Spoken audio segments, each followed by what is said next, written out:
impeachment.law. Larry Elder believes the impeachment is just one piece of the puzzle. The House is threatening to call additional witnesses if the Senate doesn't. What did I tell you? This is never going to stop. The relentless negative coverage, day after day after day after day. The pounding. The Larry Elder Show, weeknights at 7 on AM 1250. The Answer.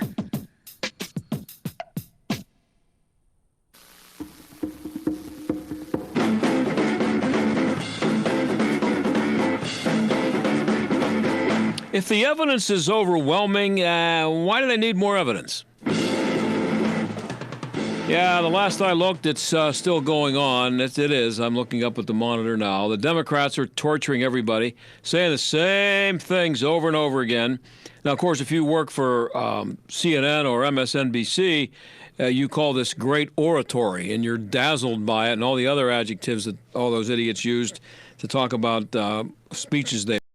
But if, as Adam Schiff for Brains claimed a couple of years ago, that he has concrete evidence of Donald Trump colluding with the Russians, and if the circus at the House of Representatives a few weeks ago produced overwhelming evidence, why are they still begging the Senate and torturing the country by begging the Senate for more evidence and more witnesses?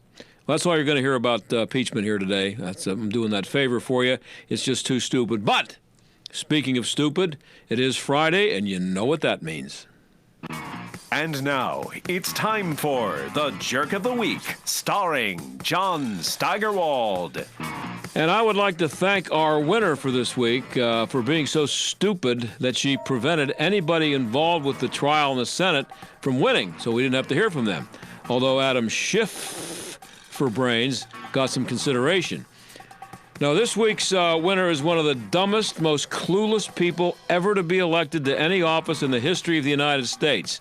That would be Alexandria Overrated Cortez, a repeat winner, by the way.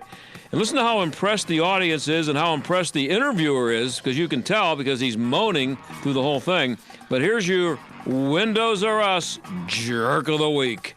Why specifically does, I'm Joe Billionaire. I made widgets. I sold those widgets. I made billions of dollars, selling those widgets, making those widgets. Therefore, those billions of dollars are mine. Why am I the enemy of healthcare? Well, you didn't make those widgets, did you? Because you employed thousands of people and paid them less than a living wage to make those widgets for you. You didn't make those widgets. You sat on a couch while thousands of people were paid modern-day slave wages, and in some cases real modern-day slavery, depending on where you are in terms of food production. You made that money off the backs of undocumented people. You made that money off of the backs of black and brown people being paid off a living wage, under a living wage. You made that money off of the backs of single mothers. And all of these people who are literally dying because they can't afford to live. And so no one ever makes $1 billion. You take $1 billion.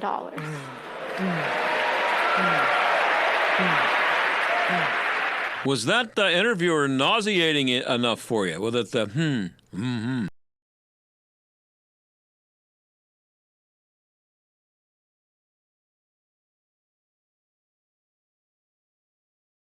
Jerk of the Week? The Jerk of the Week is brought to you by Windows R Us, Pittsburgh's premier exterior replacement company. Expert repair and replacement for windows, roofs, siding, doors, gutters, and downspouts. Why pay double? Visit WindowsRUsPittsburgh.com. Well, speaking of stupid, when we come back, we're going to talk to a guy with a story about stupid liberal correctness.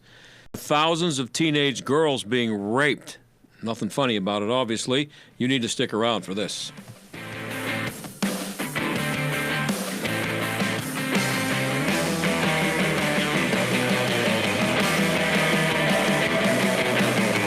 If you're an employer, a business owner, if you have 5 to 100 employees, listen up.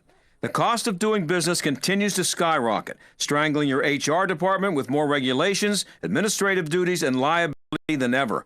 I'm John Steigerwald. Your health plan's a big part of that cost. Another year, another 10% rate hike, another $1,000 increase on your deductible, another hospital or doctor you can't go to because they're not in the network. Isn't it time for a change? Well, stop the insanity and call Marley Financial, the most innovative agency in the industry.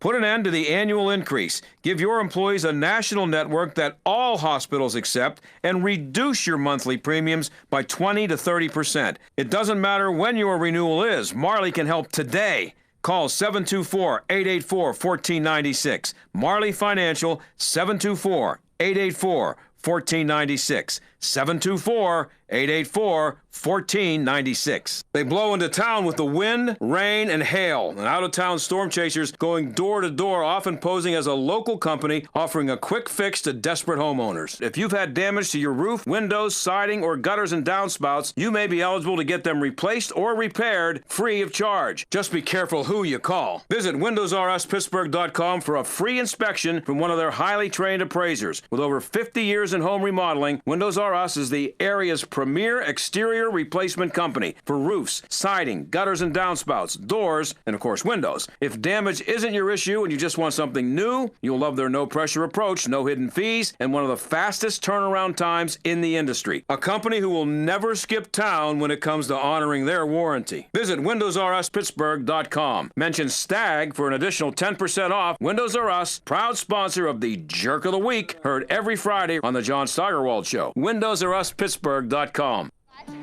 You might wonder why Australians always seem so relaxed. Well, it comes down to sleep. And we can sleep like a koala full of gum leaves. So we've invented a solution to your sleep problems. It's called Pronto Sleep. Pronto Sleep is a 2-in-1 solution that helps you fall asleep and stay asleep. Pronto gently opens your nose to focus breathing so you can relax and fall into the land of Nod. And the built-in centrifuger delivers a blend of 4 pure essential oils all night long for a beaut sleep naturally. Then Pronto replenishes the oils ready for the next night. Clever, eh? And does it work? Well, in trials, 84% of people with trouble sleeping found Pronto helped them fall asleep. 74% found it helped them stay asleep. You'll find Pronto now at select Walgreens, Amazon, or at prontosleep.com. Pronto Sleep is the gift of sleep from Australia. From Rhinomed, bringing you advanced nasal therapies. If you're in HR, you're probably wearing a lot of hats. Recruiter, team builder, trainer, mediator, policymaker, and of course, paper pusher. But not anymore. Bamboo HR is the #1 HR software for small and medium businesses. It manages all your employee data easily and automates countless tasks, so you can focus on people, not paperwork. Bamboo HR frees you from spreadsheets, so you can do your real job, creating a great place to work. If the data shuffle and paperwork mountain have you ready to hang up all your hats, you're ready for Bamboo. If you handle HR records and paperwork, Bamboo HR is a dream. Let us free up your time and put your days of pushing paperwork behind you, so you can focus on the people and making your company a great place to work for everyone. Try PC Magazine's top software free.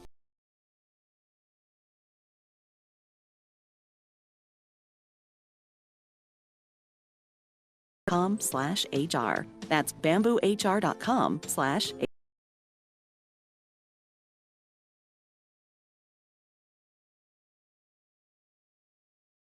And laugh about political correctness on this show all the time, but there's nothing funny about what's happening in the UK, specifically in the city of Manchester in the UK, where a fear of offending immigrants has allowed maybe thousands of young girls to be raped. They're called sex grooming gangs. David Greenfield, an investigative reporter at frontpage.com, did the story. He joins us now. David, thanks for being here. My pleasure. It's definitely a very dark and a very ugly story. Unfortunately,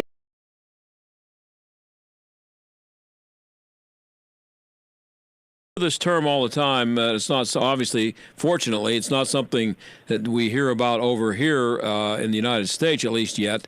But what is a sex grooming gang? So So it's likely that we do have them in the United States. They're just not in the headlines. These are basically groups of adult men who prey on girls. We're talking about girls as young as 11. Going up, these girls are usually from troubled homes. Sometimes in this case, these girls were in what they call in the UK care homes. They target them specifically. They entrap them. They manipulate them. They give them drugs usually. And then they start sexually abusing them and then inviting other members of this gang to use them. The sex grooming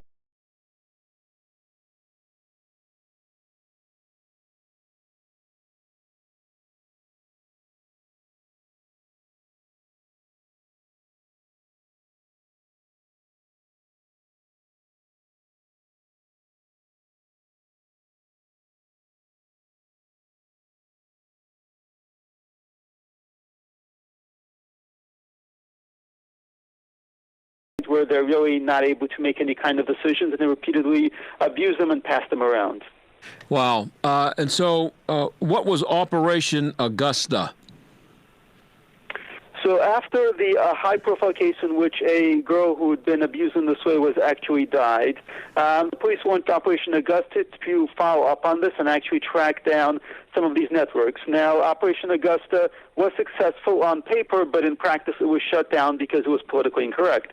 Because, again, most of the perpetrators were men, and they, the latest report that was actually commissioned, you actually have an anonymous British constable coming out and saying, we were told to get other ethnicities because it's just politically incorrect. Yeah, so I mean, let's.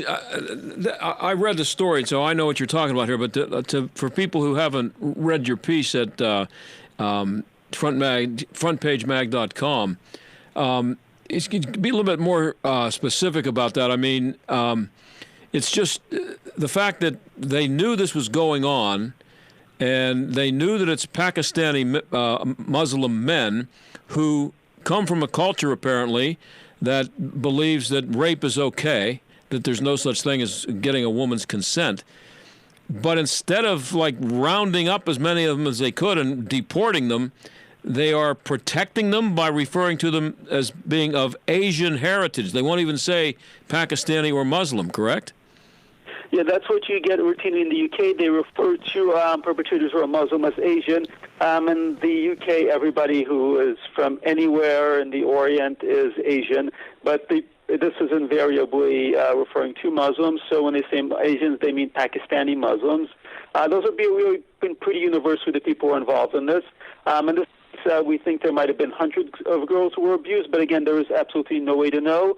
In other places elsewhere, like Rotherham, there have been thousands of girls abused, and these gangs are very organized. They're very prepared. For example, the report notes that they're actually waiting outside these care homes, which are like government orphanages in the UK. They were waiting for the new girls to arrive, and then they immediately take stock of them, and then they start actually targeting them and preying on them. So it is very much organized. It's probably organized over the internet. The victims in this case were between 12 and 16 years old. They weren't just abused, they were actually prostituted out. So the guys doing this are actually making money doing this. And that actually raises other questions about why this was covered up exactly. Yeah, and you talk about the fact that it's covered up. How are they covering it up? I mean, how are the people in Manchester or all over the UK, how are they not outraged by this and demanding that whoever's allowing it to go on is drummed out of office? So for a while, this was just not reported, and the police would just ignore it. In some cases, they would just say, we're not actually investigating this, we're not taking this case.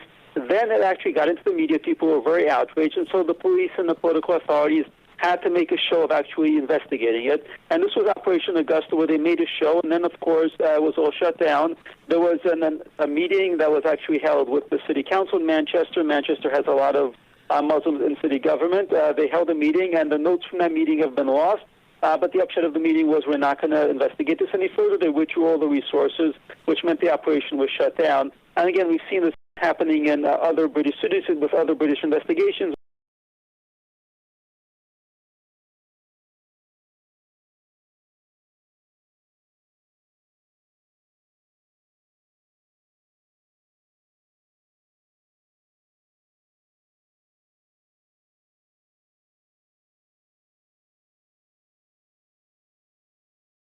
And what they found is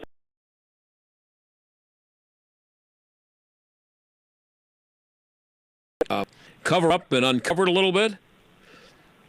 So the problem is the investigation didn't actually leave behind any real names. We know that some of these people actually went on to commit other acts that they did go to jail for, but most of their names remain actually anonymous and often years ago, which means they're not going to revisit anything. But every time the report like this happens, every time there is an investigation, you hope that next time when actually girls and their parents come forward to the police with this is going to be taken seriously. And now that there is actually more documentation of this, people have more resources what to do about it. Because originally, when this was happening to the girls and their parents and to social workers, they had absolutely no resources. You couldn't even talk about this. Now, finally, people are able to even talk about this. Now, if these rapes were being the people guilty of doing the raping were natives of the UK, British, white British citizens. Would that cover-up have happened? Would there be this reluctance to talk about it? Absolutely not. When there's child abuse, for example, involving religious groups, they've made a lot of hay over child abuse in the Catholic Church. That is on the front page of every newspaper. In this case, they were specifically burying it, and we do know they were burying it because they've discussed that. It's in the report because this was just inappropriate. It was politically wrong. It would tensions. It would cause problems with community relations. And the police actually said, one of the constables said that this is an education issue. They simply don't know that it's wrong. You have actually the police saying this, they don't know that it's wrong. First of all, the police is basically announcing they're not going to enforce this. And second of all, they're saying this problem is so widespread that we can't even begin to tackle this, which is off the charts horrifying. Well, if that would seem like an invitation to anybody who wants to start a religion, that one of the precepts would be that rape is okay, and you raise a bunch of, and you just use that as an excuse. Anybody could say it. Well, nobody told me that. You mean rape's not okay? Nobody told me that. Yeah, you've had this defense in a number of cases involving Muslims, not just in the UK, but in Australia and Canada, where they've said that we actually, from our point of view, from our values, we did not know this was wrong. In our countries, it's not wrong. And, they do have a point because in their countries, it's not very wrong. And is this a religious reason for allowing it? I mean, is it the religion that allows them, or is it just the culture in those countries? Is it a Muslim thing? Both things. It's also the law in many cases, which is based on Islamic religious values. So, first of all, when it comes to child abuse, Muhammad, who's the prophet of Islam, married Aisha when she was 7 or 9. So the idea that having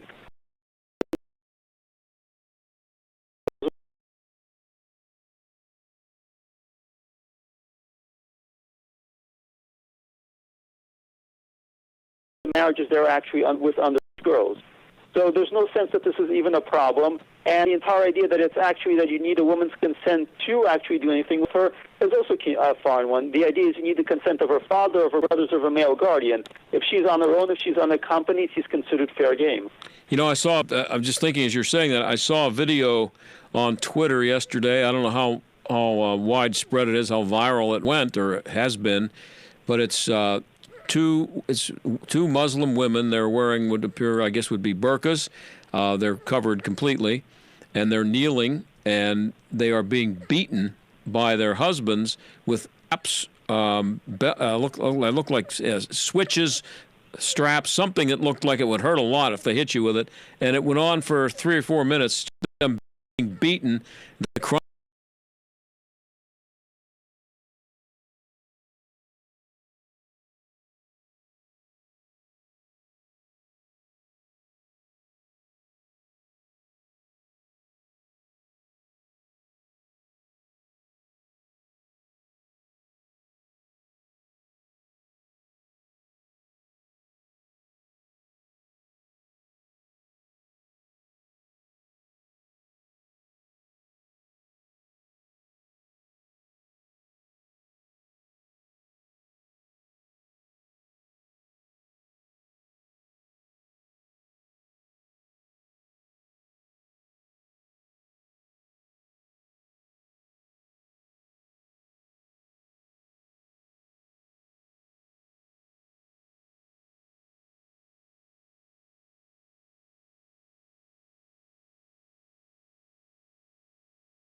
amount of acid attacks in the world, which is when you actually throw acid in somebody's face. That's not a problem that existed in the UK before this, but it's a very common problem in places like Pakistan, Bangladesh, and so on. We're talking to David Greenfield. He's an investigative reporter, does a lot of reporting on extreme Muslim religion, and he's also he's from frontpagemag.com.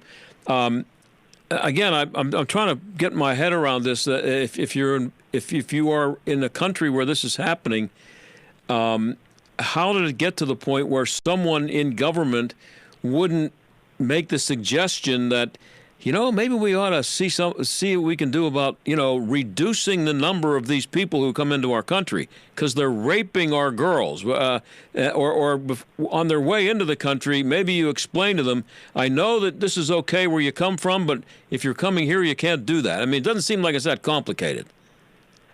Some European countries have tried this kind of education program. There was, I believe, Sweden had these leaflets that they were handing out, showing a woman in a swimsuit and a man touching her, and there was a sign saying, you can't do that here. And they've tried to have this education stuff near swimming pools because there have been sexual assaults by some of these Muslim refugees who have come into Europe when they go to swimming pool and they see women there in bikinis and they think, okay, fair game. But, you know, I mean, you can't educate somebody out of behaving like that. That's not a problem that you can solve with education. And we're talking to Daniel Greenfield. I think I said David. Sorry about that, Daniel. And again, though, at what point do the citizens rise up against this? So the citizens are. That's why there's a rise. I mean, that's why one of the reasons you've got Brexit going on in the UK, because the British people actually want to be able to set their own immigration rules, which they can't when they're in the European Union. There's a rise of conservative parties in Europe in general. But as mentioned, first of all, there's a lot of problem even discussing this. The media is much more censored in Europe than it is in America. Very often, for example, here, you arrest somebody, you will actually find out their name. In Europe, you will very often not even be able to find out the name of a perpetrator. You certainly won't be able to find out their religious, their political status. So even getting this information out, it's like in North Korea. You have to very slowly work to expose this to people because otherwise people just don't know.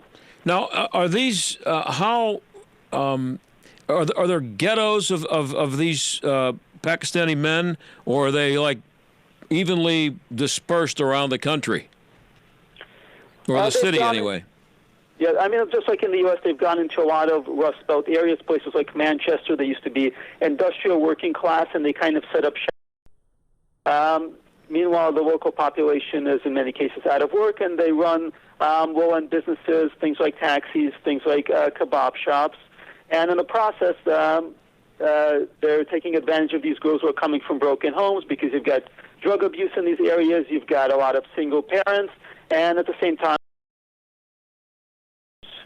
Yeah, so I only have a minute left here, Daniel, and I'm just wondering, you mentioned this, that we'd be in trouble for talking about this.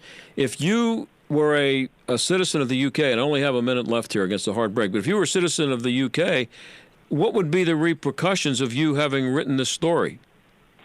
I could potentially go to jail. There have been people who have been locked up, like Tommy Robinson, for even actually revealing the identities of some of the abusers. And so you would be hiding after you wrote this, basically. Most Americans don't understand that outside the United States there really is no such thing as free speech the way we have it. Well, hey, Daniel, I really appreciate you being here. Daniel Greenfield, frontpagemag.com. You can find his story there. Unbelievable story. Thanks, Daniel. Thank you. Okay, and we'll be right back. Or we're going to be right back in a few minutes, but we're going to talk a little bit about abortion when we come back and the March for Life and the fact that Donald Trump showed up and 2 of the 3 major cable networks, news networks, didn't cover it. Which 2 do you think that would be?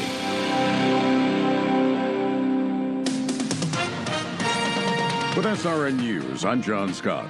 President Trump made pro-life history this year, becoming the first sitting president to attend in person the March for Life rally. He reminded the tens of thousands of pro-life Americans gathered on the National Mall that he's been standing with them since his first day in office. House impeachment managers are wrapping up their final day of arguments in the Senate impeachment trial of President Trump. Today's session devoted to Article 2, claiming the president obstructed Congress by refusing to allow some members of his administration to testify and refusing to hand over certain documents. On Wall Street, stocks are closing with broad losses as increased fears that an outbreak of a deadly Chinese virus could spread globally. The Dow today fell 170 points. The Nasdaq was off 87 and the S&P down 30. This is SRN News. It was my first time meeting Jesus in the Bible. That's what one student is saying after studying bibliology through the Tony Evans Training Center, taught by renowned theologian Dr. Tony Evans. These online courses feature compelling and exclusive video and audio teaching, plus an interactive scripture-based curriculum you can access online or through the mobile app. Sign up now at TonyEvansTraining.org. Take a course with Dr. Evans and explore the kingdom anytime, anywhere. This is what Flo from Progressive sounds like in one of our many hilarious commercials. And basic motorcycle policies start at just $75 a year. I know, right? Do you think I say I know, right, too often? I do. I know, right? I have to stop, don't I? I know. And this is what that same commercial sounds like on your motorcycle. I know. Yeah, even our commercials are better on a bike. Progressive keeps you on yours. Get a quote in as little as 3 minutes at Progressive.com. Progressive Casualty Insurance Company and affiliates. Annual premium for basic liability policy not available in all states. Dr. Sebastian Gorka doesn't understand why we're having a trial. How can you have a trial if there's no crime you can point to that has been the basis of the charge? That there is no crime. So, and this is why the GOP should not have allowed the trial to happen. America First with Dr. Sebastian Gorka. Afternoons at 3, right before John Steigerwald at 5 on AM 1250. The Answer. When is the best time to talk to your family about staying in touch during a disaster? Amid the chaos? Or is the best time perhaps today? Go to ready.gov/communicate and make your emergency plan today. Don't wait. Communicate. Brought to you by FEMA and the Ad Council. Do you or your business have financial problems? Are you overwhelmed with debt? Then call me, attorney Dennis Spire, at 412-471-7675. My legal practice concentrates on bankruptcy law, debtor rights, and tax matters. I have over 30 years' experience as a former United States Department of Justice bankruptcy attorney and lawyer in private practice. I have represented thousands of cases faced with financial problems and lawsuits. Reorganize and get a fresh start. Call 412-471-7675 or visit my website at DennisSpira.com. When you've got water, fire, or smoke damage, there's no debate. You have to vote yellow. Call ServiceMaster of Greater Pittsburgh. Our team is ready to help 24 hours a day. Demand the yellow van. Call ServiceMaster. This election year, you can vote red or you can vote blue, but yellow is always the right choice. Demand the yellow van when you have water damage and call ServiceMaster of Greater Pittsburgh. Demand the yellow van. Call ServiceMaster. Email phishing attacks cost businesses billions annually in real cash, data loss, and brand damage. Phishing emails are hard to detect because the messages appear to be legitimate to unsuspecting employees. Introducing Barracuda Phishline, a groundbreaking cloud-based solution designed to help employees recognize sophisticated email phishing attacks through interactive training reinforced by continuous simulation. Transform your employees from a liability into a line of defense. Go to barracuda.com/PL to learn more. AM 1250 and FM 92.5. The Answer. WPGP Pittsburgh. A division of Salem Media Group. Listen on the Answer mobile app, smart speakers, TuneIn, iHeart, or radio.com. Stuck in traffic? We've got the answer. On outbound 28, disabled vehicle causing a jam up Pittsburgh Mills Boulevard to near Crawford Run. Outbound Liberty Bridge still heavy, although an accident has been cleared. Fort Pitt Bridge also seeing some heavy volume. Parkway West inbound, lots of delays. Roslyn Farms Road all the way down to the Fort Pitt Tunnel. Parkway East outbound, that's solid from Bates Street to the Squirrel Hill Tunnel. Inbound Edgewood, Swissvale to the tunnel, 2nd Avenue through to the Fort Pitt Bridge. That's a look at traffic. I'm Jenny Robinson. AM 1250, The Answer. Weather. Tonight, rain, areas of fog late, low 38. Tomorrow, cloudy with a rain or snow shower in spots, high 40. Overcast tomorrow night with a rain or snow shower, low 30. Sunday, cloudy and breezy with a few flurries, high Sunday, 37. Monday, cloudy with a flurry, high Monday, 37. Tuesday, cloudy, high 36. With your AccuWeather forecast, I'm Brian May. The John Steigerwald Show, AM 1250, The Answer. Well, we've had pro-life presidents, but we've never had one show up for the March for Life in Washington, D.C. until today. And keep in mind, while Donald Trump was giving this speech, both CNN and MSNBC were doing panel discussions on impeachment, because we haven't had enough of that. They didn't consider this a big story. Fox covered it live. During my first week in office, I reinstated and expanded the Mexico City policy, and we issued a landmark pro-life rule to govern the use of Title X taxpayer funding. I notified Congress that I would veto any legislation that weakens pro-life policies or that encourages the destruction of human life.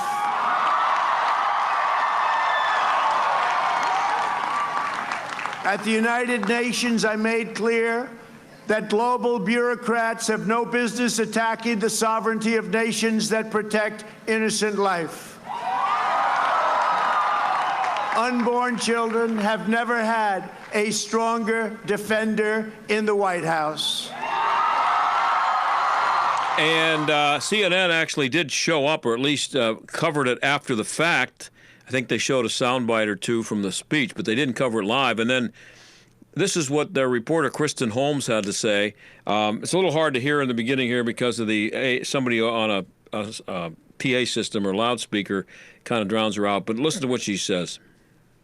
The Trump administration is not facing that same issue. And this is coming at a time when President Trump is trying to shore up his support among those evangelical voters. I know it seems like it was an eternity ago, but it was just last month that we saw that editorial that was published in an evangelical publication that called for President Trump's removal. And it really sent the White House into damage control mode.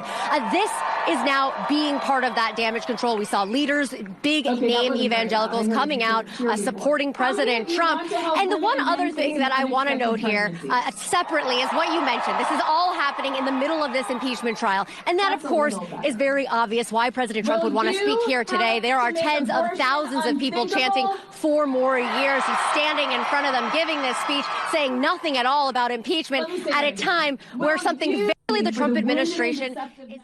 Yeah, so there you go. It's all about impeachment. Had to work that in, and no mention of the fact that it's kind of historical because no president has ever shown up there and had the guts, by the way, to just blatantly say that he's blatantly and strongly pro-life. So the magazine story that she spoke about, I forget the name of the magazine, but it was pretty much debunked later on, and pointed out that the magazine is just not that influential among evangelicals, and it wasn't a big deal at all that it came out and said that Donald Trump should be removed. So we today's a good day to talk about abortion, I guess, and I'm not afraid to talk about it. It's a big thing for me. It's just I can't believe that anybody's okay with it. But anyway, we might have played this sound a year ago, this soundbite, maybe on the day of the March for Life last year. I don't know, but this is something that should be heard by everybody who thinks abortion at any time is okay. This kind of takes the politics out of it, I think. This was testimony in front of Congress, I think, last year. The first witness is Dr. Anthony Levatino. Dr. Levatino is a board-certified obstetrician gynecologist. Over the course of his career, Dr. Levatino has practiced obstetrics and gynecology in both private and university settings, including as an associate professor of OBGYN at the Albany Medical College. And Dr. Levatino, we'll begin with you. Welcome. Thank you, Chairman and members of the committee. I only have 5 minutes, so I'm going to get right to it. Second trimester D&E abortions performed between roughly 14 and 24 weeks of gestation. Your patient today is 17 years old. She's 22 weeks pregnant. Her baby is the length of your hand plus a couple of inches. And she's been feeling her baby kick for the last several weeks, but she's asleep on an operating room table. You walk into that operating room scrubbed and gowned, and after removing laminaria, you introduce a suction catheter into the uterus. This is a 14 French suction catheter. If she were 12 weeks pregnant or less, basically the width of your hand or smaller, you could basically do the entire procedure with this. But babies this big don't fit through catheters this size. After suctioning the amniotic fluid out from around the baby, you introduce an instrument called a Sofer clamp. It's about 13 inches long. It's made of stainless steel. The business end of this clamp is about 2.5 inches long and 1/2 inch wide. There are rows of sharp teeth. This is a grasping instrument. When it gets a hold of something, it does not let go. A D&E procedure is a blind abortion, so picture yourself introducing this and grabbing anything you can blindly and pull, and I do mean hard, and out pops a leg about that big, which you put down on the table next to you. Reach in again, pull out an arm about the same length, which you put down on the table next to you. And use this instrument again and again to tear out the spine, the intestines, the heart and lungs. Head in the baby that size is about the size of a large plum. Can't see it, but you pretty good idea you've got it if you've got your instrument around something and your fingers are spread about as far as they go. You know you did it right if you crush down on the instrument and white material runs out of the cervix. That was the baby's brains. Then you can pull out skull pieces. And you have a day like I had a lot of times. Sometimes a little face comes back and stares back at you. Congratulations, you just successfully performed a second trimester D&E abortion. You just affirmed her right to choose. One more question, Dr. Levatino. Why did you end your practice of doing abortions? I did over 1,200 abortions over a 4-year period in private practice, not counting the ones that I did during my training. I met my wife during my first year of training at Albany Medical Center. We got married about a year later and found that we had an infertility problem. After years of failed infertility treatment and several years trying to adopt a child, we were blessed with adopting a little girl that we named Heather in August of 1978. As sometimes happens in those situations, my wife got pregnant the very next month, and we had 2 children 10 months apart. 2 months short of my daughter Heather's 6th birthday, she was killed in an auto accident and literally died in her arms in the back of an ambulance. Anyone who has children might think they have some idea of what that feels like, but unless you've been through it yourself, you have no idea whatsoever. I know people find it hard to believe, but what do you do after disaster? You bury your child and then you go back to your life. And I don't remember exactly how long it was after my daughter died that I showed up at Albany Medical Center OR number 9 to perform my first second trimester D&E abortion. I wasn't thinking of it as anything special. This was routine to me. But I reached in, literally pulled out an arm or leg and got sick. You know, earlier on I described stacking up body parts on the side of the table. It's not to, gross people out, to use a simple term. When you do an abortion, you need to keep inventory. You have to make sure you get 2 arms and 2 legs and all the pieces. If you don't, your patient's going to come back infected, bleeding, or dead. So I soldiered on and finished that abortion. And I know it sounds, as I said, hard for people to believe, but I'm telling you straight up my experience. You know, after over 1,200 abortions, first and second trimester up to 24 weeks and all the rest of it, and being very dedicated to it, for the first time in my life, I really looked at that pile of body parts on the side of the table. And I didn't see her wonderful right to choose, and I didn't see all the money I just made. All I could see was somebody's son or daughter. And I stopped doing late-term abortions after that, and several months later stopped doing all abortions. So there you have it. If you want to see that video and maybe play it for someone else, you just go on YouTube and search abortion doctor tells shocking story back in, I think it's February 2019. I think that's when it was from. And when you see it, when he shows you the tools that he uses, it's even more effective.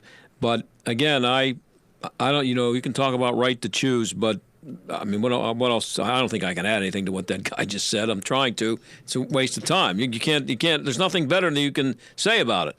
So, and a couple of quick things here. I came across a survey. Up in Canada, it's if you listen to the media up there, they'll say that the consensus is that a woman should be able to have an abortion at any time during the pregnancy, no restrictions. But there's a recent survey that came out that said it's kind of evenly split now. 51% of Canadians say women should have access to legal abortion at any time during a pregnancy, but 49% now say there should be a law prohibiting abortion during the 3rd trimester of a pregnancy unless the health of the mother is in danger. And they there's also a big difference in where you're talking to people. Canada has their west is kind of like our south. It's more conservative, probably more religious, but a majority of people out there in Alberta, Saskatchewan, Manitoba, and even in Ontario want restrictions on third trimester abortions. But the majority of people in British Columbia, which would be Vancouver, the big city there, and Quebec, which would be Montreal and Quebec City, no restrictions at all. But even in Canada, they're starting to wake up.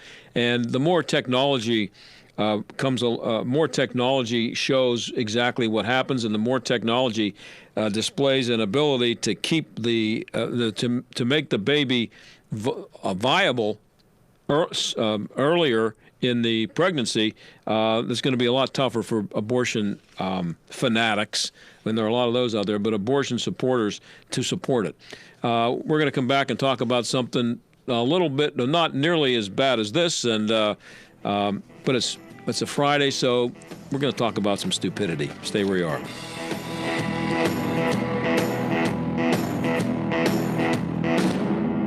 They blow into town with the wind, rain, and hail. And out-of-town storm chasers going door to door, often posing as a local company offering a quick fix to desperate homeowners. If you've had damage to your roof, windows, siding, or gutters and downspouts, you may be eligible to get them replaced or repaired free of charge. Just be careful who you call. Visit WindowsRUsPittsburgh.com for a free inspection from one of their highly trained appraisers. With over 50 years in home remodeling, Windows R Us is the area's premier exterior replacement company for roofs, siding, gutters and downspouts, doors, and of course windows. If damage isn't your issue and you just want something new, you'll love their no-pressure approach, no hidden fees, and one of the fastest turnaround times in the industry. A company who will never skip town when it comes to honoring their warranty. Visit WindowsRUsPittsburgh.com. Mention STAG for an additional 10% off. Windows R Us, proud sponsor of the Jerk of the Week, heard every Friday on the John Steigerwald Show. WindowsRUsPittsburgh.com.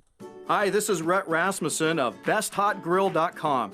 Just because it's cold outside, it doesn't mean you need to stop grilling, not if you've got the right grill, and that would be a Solaire infrared grill. Solaire infrared grills perform equally well in the cold of winter as in the heat of summer.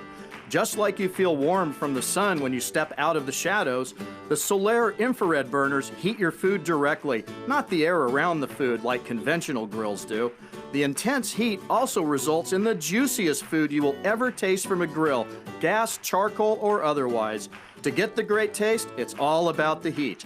And Solaire Infrared from BestHotGrill.com gets hotter than anything you've ever experienced. Try it yourself with the Solaire Demo Program. Solaire is truly the last grill you'll ever buy. Learn more about these amazing USA-made grills at BestHotGrill.com.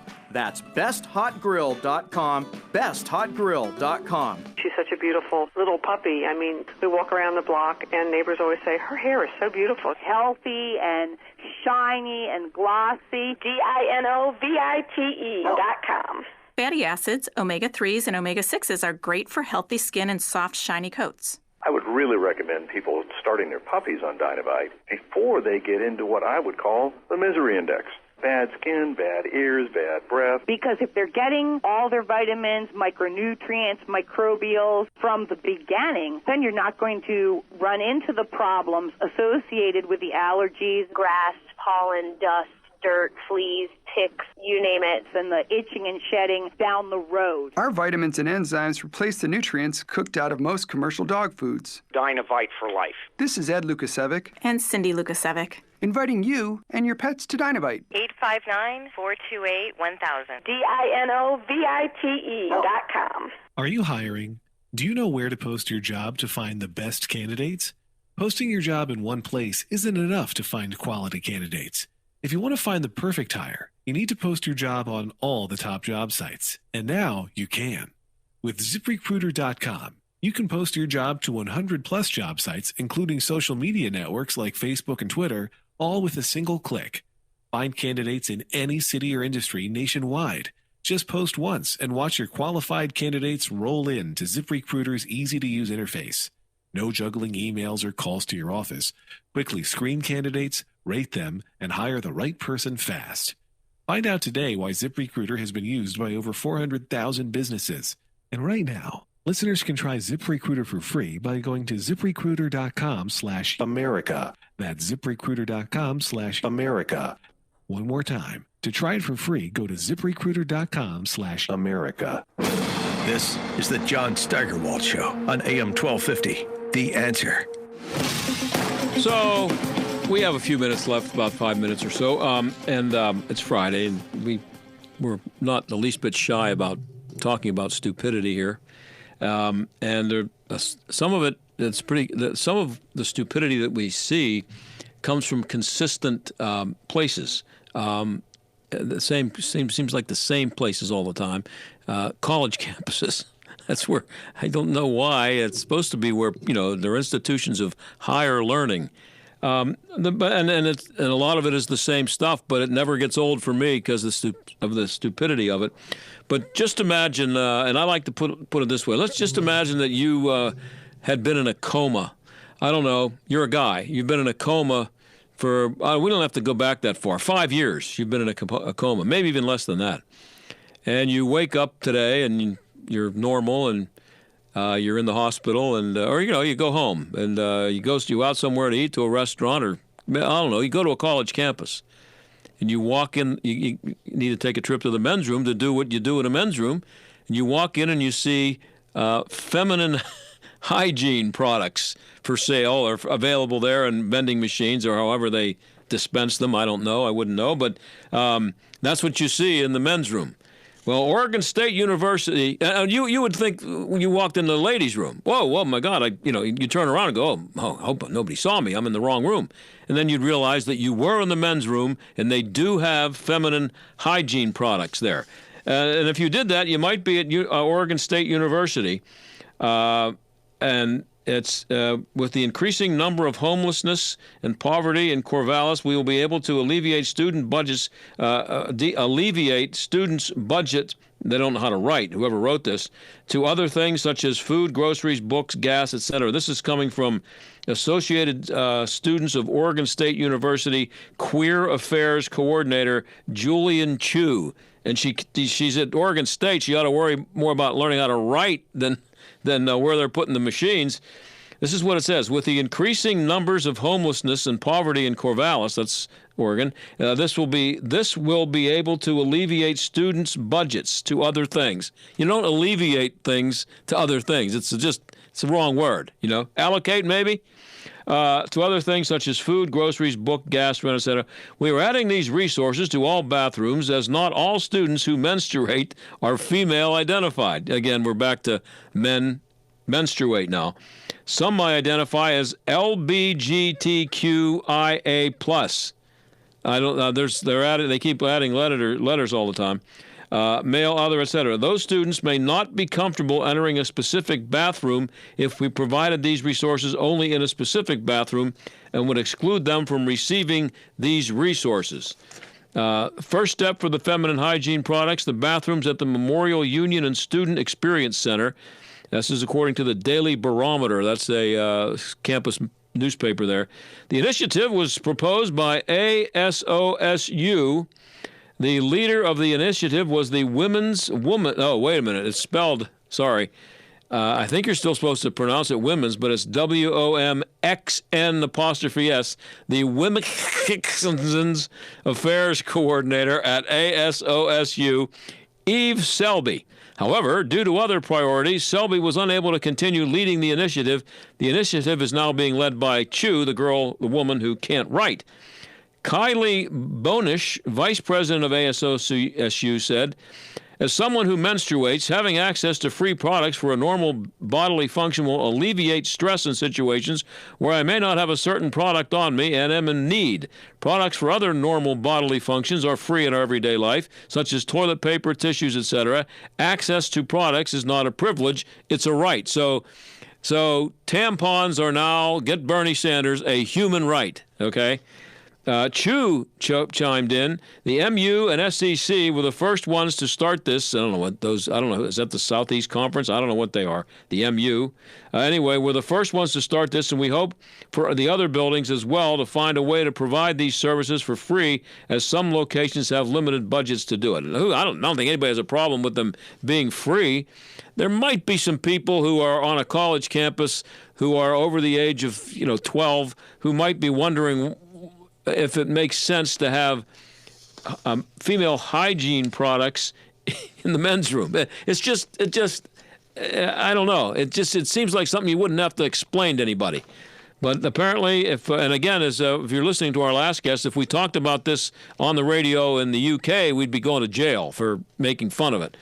And it is insanity, by the way. This person, Chu, concluded, what we hope to achieve in regards to, and that's incorrect, it's in regard to applying it to all buildings and having the end goal be where OSU pays for these products. Otherwise, students will be paying for these menstrual products. So it's all, I don't care about them. It's free, but it's stupid, okay? And they don't need to be in the men's room. How much time I got left? I only have a minute left, and the Super Bowl is until a week from Sunday. But Richard Sherman, the cornerback for the 49ers, the headline here at the Daily Wire is, I doubt I'll visit the White House if we win the Super Bowl. So we're starting that up again. They haven't, first of all, try winning it first before you even talk about it. It's probably a good idea. I remember when the Penguins played the Minnesota North Stars back in 1991 for the Stanley Cup Final. The players were quoted in the paper talking about getting fitted for their rings because they were up. I think they were up 2-1 in the series, and they never won another game. So it might be a good idea to not talk about it yet. But and then here's another idea for Donald Trump and for the next 30 or 40 presidents until this kind of clears up. How about no more celebrations, no honoring of any teams for any sport, anytime in the White House, ever. Maybe not ever again, but let's put a 50-year moratorium on it. That might work. And I'm really going to be concerned next week about whether Richard Sherman shows up. I'm going to be worried now all week. I'll talk to you Monday.